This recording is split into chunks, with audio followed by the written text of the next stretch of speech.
नमस्कार दोस्तों, आप सभी का हमारे इस नए वीडियो में स्वागत है। दोस्तों, आप सभी ने कभी ना कभी कंपाउंड इंटरेस्ट तो कैलकुलेट किया ही होगा। आप सभी जानते होंगे कि कंपाउंड इंटरेस्ट निकालने के लिए सबसे पहले हमें अमाउंट कैलकुलेट करना होता है और अमाउंट का फॉर्मूला होता है A=P ब्रैकेट 1 + R/100⁻n। अमाउंट निकालने के बाद हम उसमें से प्रिंसिपल को माइनस कर देते हैं और तब जाके हमारा कंपाउंड इंटरेस्ट निकलता है। ये प्रोसेस बहुत ही ज़्यादा लेंदी है, इसलिए आज के इस वीडियो में मैं आपको एक ऐसी ट्रिक बताऊंगा जिसकी मदद से आप कंपाउंड इंटरेस्ट को बहुत आसानी से कैलकुलेट कर पाएंगे और इसके लिए आपको अमाउंट निकालने की भी ज़रूरत नहीं पड़ेगी। इस ट्रिक को समझने के लिए आपको परसेंटेज के फ्रैक्शंस याद होने चाहिए या फिर उनको निकालना आना चाहिए। जैसे 5% का फ्रैक्शन होता है 1/20, 10% का फ्रैक्शन होता है 1/10, 20% का फ्रैक्शन होता है 1/5। इनको कैलकुलेट कैसे करते हैं? मान लीजिए हमें 10% का फ्रैक्शन निकालना है, तो हम लिखेंगे 10/100। एक जीरो से एक जीरो काट देंगे, हमें मिलेगा 1/10 और यही हमारा फ्रैक्शन होता है। अब चलिए एक एग्जाम्पल की मदद से मैं आपको समझाता हूँ। दोस्तों, मान लीजिए हमें प्रिंसिपल दिया हुआ है 1000 रुपीज, रेट दिया हुआ है 10% और टाइम है हमारा 2 ईयर्स और हमसे पूछा है कंपाउंड इंटरेस्ट कितना होगा। तो दोस्तों, सबसे पहले आपको रेट को देखना है।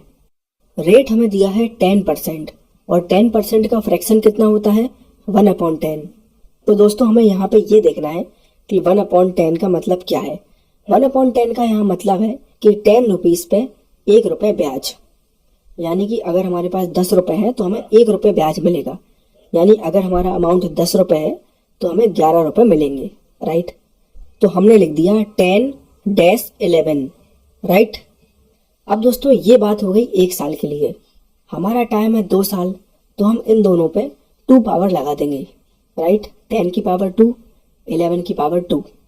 10 की पावर 2 होती है 100 और 11 की पावर 2 होती है 121, राइट। अब दोस्तों, आप इन दोनों का डिफरेंस निकाल लीजिए। 100 और 121 का डिफरेंस कितना होगा? 21। 21 के नीचे हम इस 100 को यहाँ पर लिख देंगे, तो 21/100 इंटू जो भी हमें प्रिंसिपल दिया हुआ है। प्रिंसिपल हमें कितना दिया है? 1000। बस इतनी सी कैलकुलेशन आपको करनी है और आपका कंपाउंड इंटरेस्ट निकल जाएगा। जब आप इसको सॉल्व करेंगे तो आप देखेंगे आपका आंसर 210 आएगा और दोस्तों, यही हमारा कंपाउंड इंटरेस्ट है। चलिए मैं आपको एक और एग्जाम्पल बताता हूँ। मान लीजिए इस बार हमारा प्रिंसिपल 5000 है, रेट है हमारा 5% और टाइम है 2 ईयर्स, राइट। रेट हमारा है 5%। 5% का फ्रैक्शन होता है 1/20। इसका मतलब 20 रुपीज पर 1 रुपये इंटरेस्ट, राइट। तो हम लिखेंगे 20-21, क्योंकि 20 पर 1 रुपये इंटरेस्ट मिलेगा तो हो जाएगा 21। अब ये बात हो गई 1 साल की। हमारा टाइम है 2 ईयर्स, तो हम इन दोनों पे 2 पावर लगा देंगे। 20 की पावर 2 होगा 400, 21 की पावर 2 होगा 441, राइट। इन दोनों का डिफरेंस निकालेंगे, आएगा 41। 41 के नीचे हम इस नंबर यानी कि 400 को लिख देंगे इनटू जो भी हमारा प्रिंसिपल है। हमारा प्रिंसिपल कितना है? 5000। बस इस चीज को हम सॉल्व कर लेंगे तो हमारा आंसर आएगा 512.5 और दोस्तों, यही हमारा कंपाउंड इंटरेस्ट है। चलिए मैं आपको एक ऐसा एग्जाम्पल भी बता देता हूँ जिसमें हमारा टाइम 3 ईयर्स है। मान लीजिए हमारा प्रिंसिपल है 10,000, रेट है 10% और टाइम है 3 ईयर्स। 10% का फ्रैक्शन क्या होता है? 1/10, राइट। यानी 10 रुपीज पर 1 रुपीज इंटरेस्ट। तो हम लिखेंगे 10-11। ये बात है 1 साल की। टाइम है हमारा 3 ईयर्स, तो हम इन पर 3 पावर लगा देंगे। 10 की पावर 3 होगा 1000, 11 की पावर 3 होगा 1331, राइट।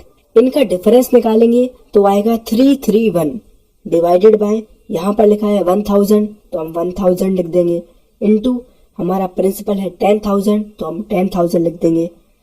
नीचे 3 जीरो से 3 जीरो काट देंगे तो हमारा आंसर आएगा 3310। तो मुझे पूरी उम्मीद है कि आप सभी को हमारा ये वीडियो बहुत ही ज़्यादा पसंद आया होगा। Thank you for watching.